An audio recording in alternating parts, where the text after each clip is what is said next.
என் தோழா புது வாசல் திறப்போம் வா, புது உதயம் நம் நாஞ்சில் மண்ணில் வண்ணம் சேர்க்கும் பார்.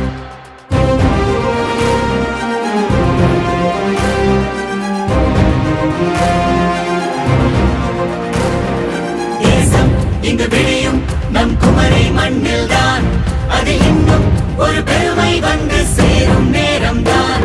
நம் ஊரே அழகாய் இனி மாறப் போகுது பார், ஆரம்பம் அந்த திருநாள்.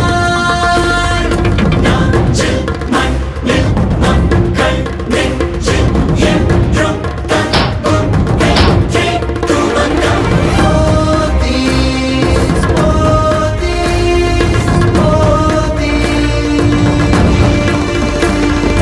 போத்தீஸ் இனி நாகர்கோவிலின் அழகிய அடையாளம்.